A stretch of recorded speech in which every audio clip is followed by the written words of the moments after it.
Hello everyone, welcome back to the series Let's Learn Automation Script. So now let us start moving towards learning more into different kind of automation scripts which we can create in Maximo. So we come to automation scripts, and here you will see that there are multiple options which are available. So now let us first talk about the object launch point. So in earlier video, I have explained the different lifecycle methods of MBO.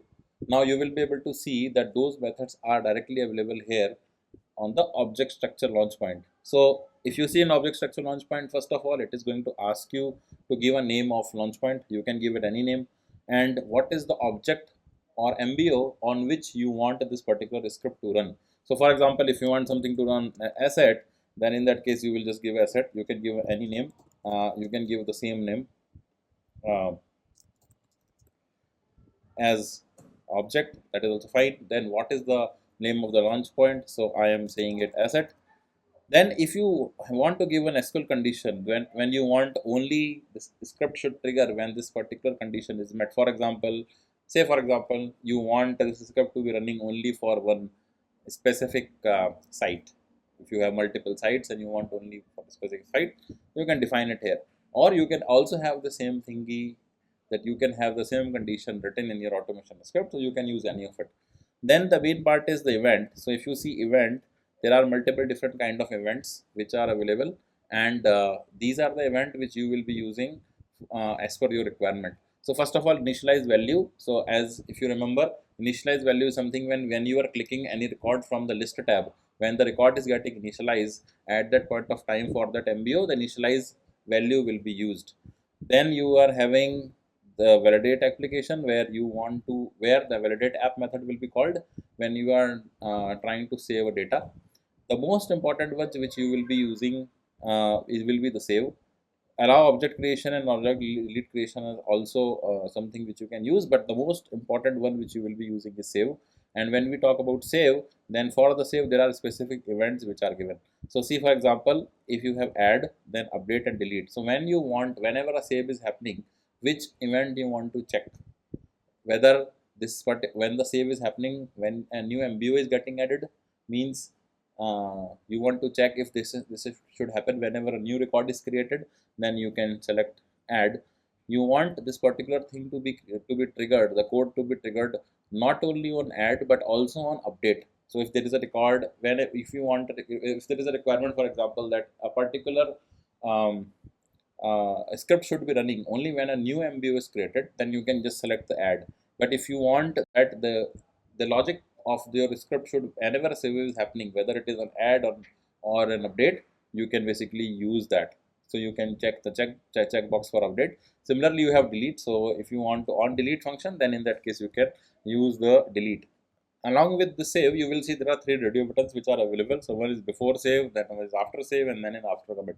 So you can control when the logic has to be called, when data is getting saved in memory before save and after save, or when it is about to be committed to database. So accordingly you can choose the accordingly you will be able to choose this option.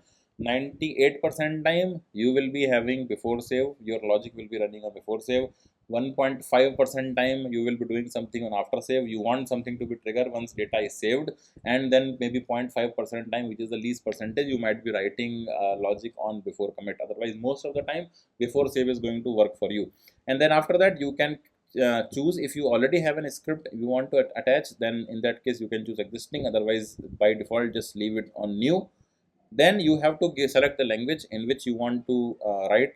So you have all these languages are available, so I generally go with Python, so that is what I am selecting.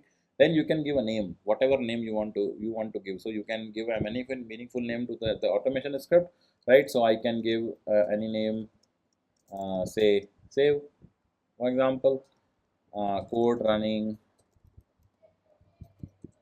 when asset is saved. I'm just giving a description. You can obviously give description as per the requirement, right? And then after that you can do next. For example, let us write one object launch point based automation script. So see, we are in asset application, and say, so we have this asset application, and say we have a requirement that if the type, which is asset type of asset, will be facilities, then in that case the site ID will be copied to this particular field, which is a custom field certified by, right? So let's see what is the name here. So name is s underscore certified by. So say for example, this is our requirement. So in this case, as I was explaining, that you will have different, so when you are working with the automation script framework, there are certain implicit variable which are available, and one of the variable is MBO.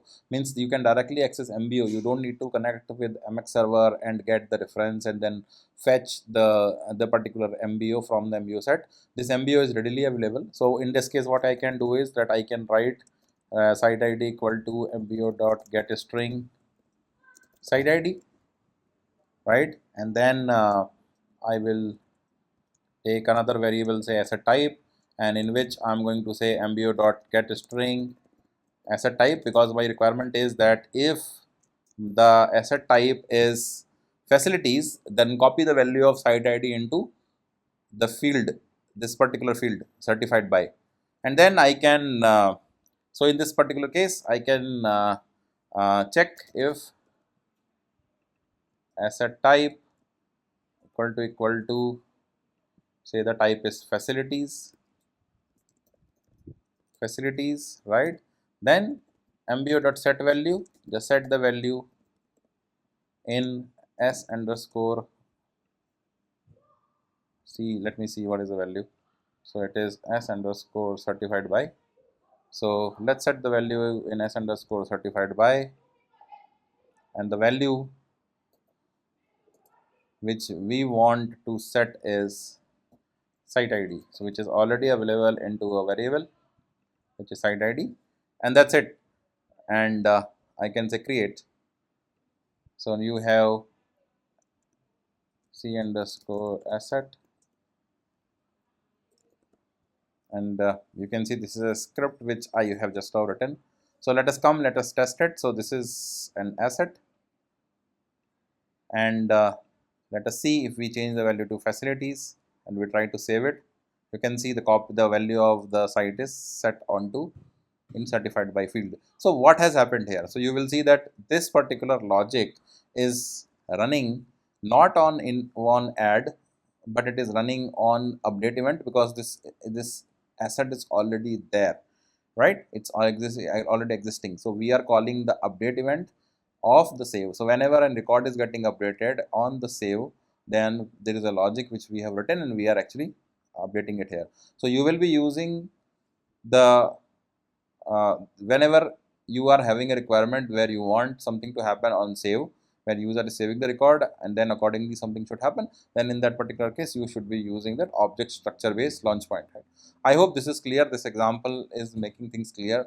You should refer to the MBO of lifecycle, and then it will be even easier to understand what are the different methods which are available and what is the whole MBO lifecycle.